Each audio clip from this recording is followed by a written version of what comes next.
Welcome to Game Soup. It's a game design podcast where we throw ideas in a pot and see what's cooking. I'm Chloe Montgomery, and I'm usually joined by Kayla, but she's been given a week off for her birthday. So instead, I am joined by the lovely Alyssa Ridley of Biscuit Fun Games. Say hello. Hello, I'm the girlfriend of the pod that you've heard so much about. I'm Alyssa Ridley. I'm the other half of Biscuit Fun Games, which you may or may not have heard of. Listen, you've 81 episodes in at this point. If you've not heard of us, you're doing something wrong. I don't know, this might be somebody's first episode. They're just such an Alyssa Ridley adorer. Yeah, clearly I have fans completely irrespective of you. Yes, so we're just back from UKGE, all very exhausted even though it is like 5 days ago. But yeah, did you have a good con, honey? Yes, it was the absolutely most draining con that we've ever done, our first one solo. Absolutely tapped us out because we were no longer part of like a collective of people who we could just task with different shifts and making sure that we all had time off. We didn't even get to go around a con together because one of us had to keep the stand. But yeah, we come back and started to recover. It was an absolutely fantastic con. We really began to understand a lot about how Biscuit Fun Games is going to go in the future. Yeah, so our next con is going to be Tabletop Scotland, I believe at the start of September. We'll hopefully see you there in Edinburgh. Yes, we'd love to see you there in Edinburgh. I mean, did we have any plans for souping, or are we just going to be there? We'll be there. We'll do some attack podcasting, which will resume next week as usual. Oh yes, attack podcasting did happen. Also, I'm told I was at the stand while it happened. But yes, we've got Alyssa on this week. We'll do a normal game soup. So you've listened to the pod. You know the idea. Yes, I know the idea. We throw games in a pot and see what's cooking. That's what we say at the top. Yes. We were talking this week about how Warhammer does about 1 million spin-off games and bullshit like that. There's like you know more about Warhammer. Yes, I know a thing or two about the Warhammer cinematic universe. But yes, they have just been giving the license to pretty much everybody with a pulse. Yeah, with a pulse, really. It's because they did the Warhammer Skulls kind of game preview stream a couple of weeks back, and it's like looking at that, you've got. I mean, it's all kind of set in the same sort of vibe, you know, lots of combat games. They don't really like their, their farming simulators in the Warhammer 40,000 universe. But, you know, it's seen that they've got like 10 or 12, some of which are not sequels or like DLCs. Like, they're doing another Owlcat console RPG. One of these days you will actually. Yeah, I got like finish. 80% through Rogue Trader, and it was pretty good. I'm not even sure you got 80% through. It's wow. pretty big. I got to Act 4, which feels pretty through the game, but what do I know? Yeah, I tried to romance the elf Euriliet. Euriliet, yes. Yeah. Yes, and unfortunately, you doing that, it's basically bestiality for her. She seemed to be into it. Well, she was about soul bonding, I don't know. Maybe she's just a freak. Well. I don't know. She lives in 40k, she must be right. It's a coping mechanism. So, you're saying about there's no farming game in 40k, and there's a Swords to Plowshares in the Magic the Gathering 40k decks, which is one of my favourite Swords to Plowshares, where instead of a soldier who's given up war and whatever, it's no, we've repurposed a tank and now it's ploughing the fields. Yeah, a Lehman Russ with its battle cannon tarped over, and the flavour text being, hunger is an enemy of the Imperium just as much as any alien.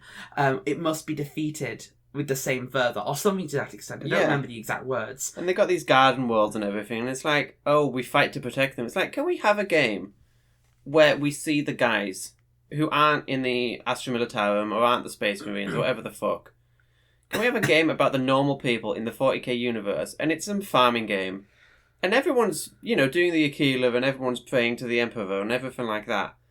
But you're just like, okay, now today we've got to look after the grotatoes and the grotatoes, yes, and the cabbages. Because this is the thing, is that I mean, for obvious reasons, in the fact that they're selling a universe for a tabletop war game. Yeah.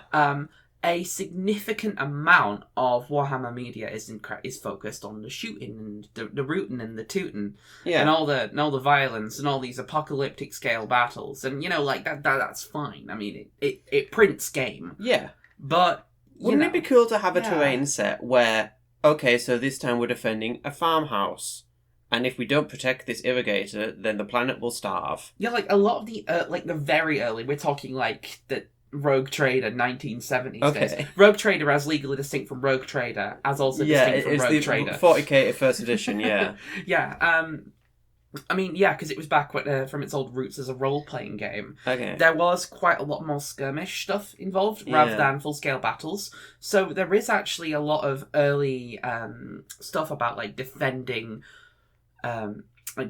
farm plots or small facilities and that small strike teams doing insertions, and I mean there's an element of that in some of the skirmish games, but I think you could to slightly sidetrack.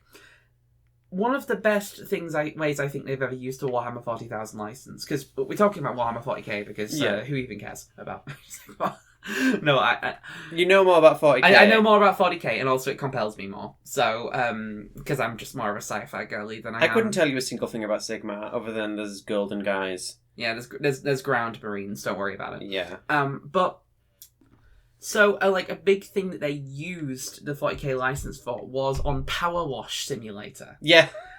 And you see, that is really compelling to me. I mean, obviously it was a joke. There's got to be guys who are cleaning the tanks. Exactly, there's got to be guys who are cleaning the tanks. And the trailer just has this beautiful character to it of, it's the rough and tumble, gruff guy speaking over every Warhammer commercial ever. And you must clean the filth of the Xenos. Yes, it's like, dirt is an enemy of the Emperor. Prepare your Mark 17 power washer for the annihilation of the foe. And it's like, I like the idea of doing domestic, day-to-day activities in a game where it's treated like this. Add in faux Latin. Yeah. Okay. Yeah. So games that we normally actually make games on this rather than talking about them. What? I know, right? About this point in the podcast, about 10 minutes in. Okay, so there was a lot of jokes when Space Marine 2 came out about who are the guys lighting all the candles. Give me a role-playing game about being the guy who lights all the candles. I mean, Grant Howitt did a similar thing to this, where you were a squire for a... It's one of his one-pagers, where you're a squire for a Death Marine. But, I think it could be quite... Yeah, you're not anyone important. You probably don't even have a name. You are just, candle guy. Oh, you have a reference number. Yeah, you're probably a robot, and it's okay, so what's your day-to-day on this grand spaceship that is the size of a city? What is... do people like you? Do you have friends on this spaceship? I think it's a firebrand sort of thing where you're going about your day-to-day and it's maybe journaling or something. Yeah, so the idea that kind of strikes to me is that it is a solo journaling game. Because, those are the hotness, apparently, again. People are saying this. People are saying this. Where basically you take the form of a small, a low-level administratum serf, right? Yeah. You take a position maintaining a small shrine on a space station in orbit around, some moderately important, like a high world or whatever, right?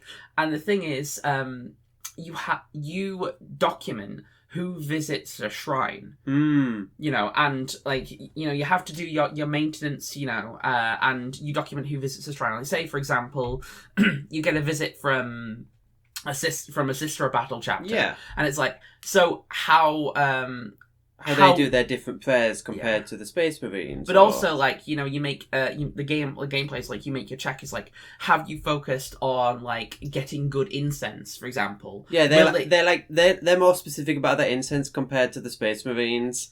But the Space Marines prefer the scripture to be in front of them instead of the incenses. Yeah, it's you can spend time around about journaling, describing what you're doing to improve your shrine. Yeah. Because you have to use your small stipend of Imperial money. And I know it's called thrones. Of Imperium books. Of holy creds. Holy creds, yeah. Dollariums. There you go. Solved it. You have to spend your dollariums to keep yourself fed, keep your family fed, keep the lights on, and keep the shrine going on. And also, because it is Warhammer, I think you do have to take some consideration for defense, but it's very heavily glossed over. Yeah, it's you have to pay for the upkeep of your shitty lad's pistol. Yeah.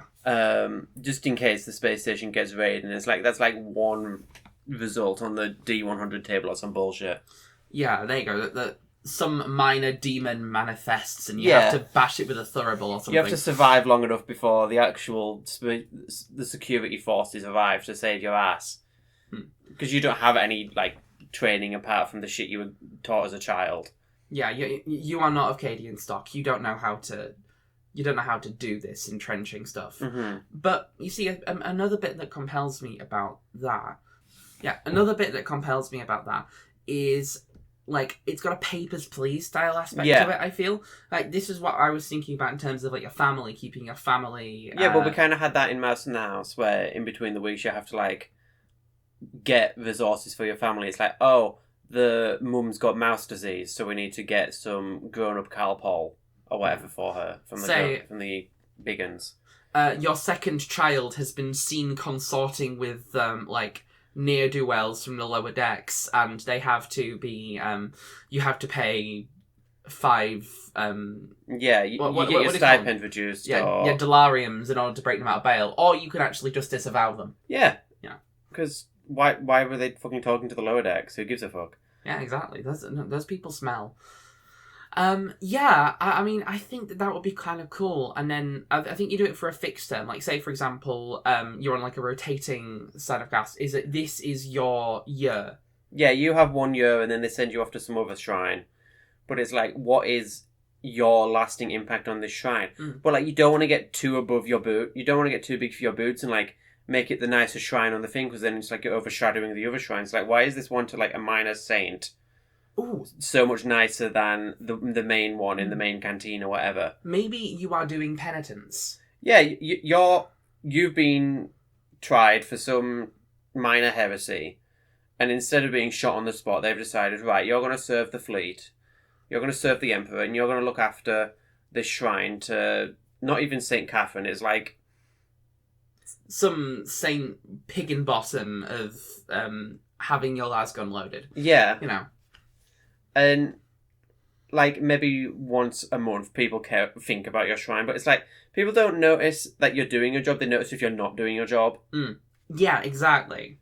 And I think there's also if you're thinking about the tension between the resources you are spending on your shrine and your family, but also dedicating your time to proving your penance, because if at the end of your year you come up and it's oh well, clearly you've just been surviving. You kept the shrine nice, but you weren't really helping around the ship, were you?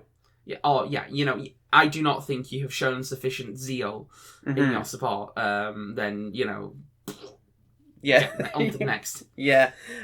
So there's depending on the actions you do, you increase your stats of zeal and penitence and whatever. Yes, you see that's I think a key part of it is the stats, and everything needs to be this kind of overly projected gothic feel to it. Yeah. Nothing can be nice and easy. It always has to be nasty, overproduced, in your face. I mean, that's just the essence of this property, really. Yeah. But yeah, speaking of which, it should need a nice, overproduced name. Yeah, it's it's Warhammer 40k, penitence for the guide to penitence for the underclass, shrine upkeep and whatever. No, I'm thinking, just keep it a little bit simpler. Warhammer 40,000 Penitentum. Yeah, there we go. There you go. Penitarius. Penitarius, yeah. Yeah, you butcher the Latin language. James Workshop does it already. Yeah. So let's circle back to the farming game. Mm-hmm. I don't want to do a video game because that's too easy. Exactly, yeah. What is a farming tabletop game? I know there's stuff like Grandma's Farm or whatever it was in the Something Worlds box. I can't remember anything. Possible Worlds, that's the one. See, she knows stuff about RPGs, guys. People have said this. It's been said. Yeah, so I think I don't want to do another journaling game. It's too easy. Yeah, the thing about that is, how do you do a farming game? Considering that farming is itself such like a rote thing. Well, it's not just rote, it's also like kinesthetic. There is a space that you're managing. Yeah. It's partially the reason that farming goes so well with video games, where the plot is, that the cognitive load of managing that plot is on the computer. It's like I've been playing Palia recently, and, you know, you got to hoe your plot and water all your stuff, but you don't have to actually think about, okay, now I need to go and do something with the crops. I just have to water it and then they do their thing. I know, and it's also just like, imagine mapping your plot, because I've seen your plot, it's not that big. No. But imagine having to do that on graph paper. Yeah. That would be miserable. But I think that's like sort of the spirit of Warhammer. Like, I think it's I think if James Workshop came to me and said, Chloe, we need the official Warhammer farming game. It needs to be some shit that feels like it's fell out of a hole from the 90s. And she's giving me a scowl, but I'm thinking it has to look like it's fell out of a hole from the 90s, and it was a supplement for AD&D, and there's graph paper, and you have to like plot out your farm, but like have to... Maybe it's a board game. You see, I'm thinking that I'm inclined to go the board game on this. Yeah, so you've got a certain amount of space on this board, and then you and the other players have to dedicate your space to different crops, and then you maybe have like a random deck that's like, okay, so the local Mechanicus chapter have decided that they need oil, so you need to grow some sunflowers so they can get the oil from that. Exactly, yeah. So I think that there's also just this element of competition as well, because one aspect of, you know, the Warhammer 40,000 universe that does tend to get kind of depressed as well by it being a war game, which doesn't have an economy system, is that it is ruthlessly hyper-capitalist. Yeah, so I think it's like each player is a competing farmer. Yeah, that's constant competition. Yeah, on whatever farm world, what are they called? Agri-World. Agri-World, obviously. Obviously. I think I defended a few of those when I was a Rogue Trader. Yeah. Yeah. Not much happens on them. Well, farming. You've got these hyper-capitalist farming families, and you need to be the people who are, you know, getting the most money, but you need to be seen as the most devout as well. So you need to be the first to help all these families, all these, you know, people who are coming to you for aid. And it's like, oh, we need the oil. We need whatever has been declared as the holy fruit of the month. You know, this is kind of reminding me of Bargain Quest. Yeah. So just for those who don't know Bargain Quest, it's a board game where you are playing as a bunch of shopkeepers trying to sell to adventurers, and then the adventurers go on quests. Mm-hmm. And a big element of that is you are competing to see who gets to sell stuff to who. You know, like, it's all well and good you having the best product, but like, you need to get them in the front door by having something in the shop window. But if it's in the shop window, then you can't sell it. Exactly. And, you know, I think that we could tangle with a bit of that kind of, a bit of that feeling. Excuse me. So, I like the idea of it being families, you know, because the thing is this is a big IP. Mm-hmm. You know, we focused on like a one individual person and a family. Let's think about like it from the perspective of all these, you know, families with these fancy overproduced names. You know, you today are going to play as House Herpetrax. And who it's all like 2 to soil. Yeah, it's all like descended lineages who have owned this land for 1,000 years, and you know their dedication to the plots, whatever. It's like each of them maybe has a bonus or not, but yeah, and I think it's about space management. It's about time management, because like each turn, maybe certain crops grow at different rates. It's like, oh, tomatoes need longer to grow than potatoes or whatever. Yeah, you could have like it'd be like, you know, to make it simpler, you could have it be like an Earth-like planet or whatever, you know, have distinct seasons, even though that's a rarity. But then expansions, we can do weird shit. Yeah, exactly. But like each, you could have each turn is a season. Yeah. And, you know, you go through years over the course of the game. Like, you know, you play for a decade. Yeah. Like, you know, 30 turns of, you know, sowing and reaping. You know, yeah. I think like what you do is you have this board, right?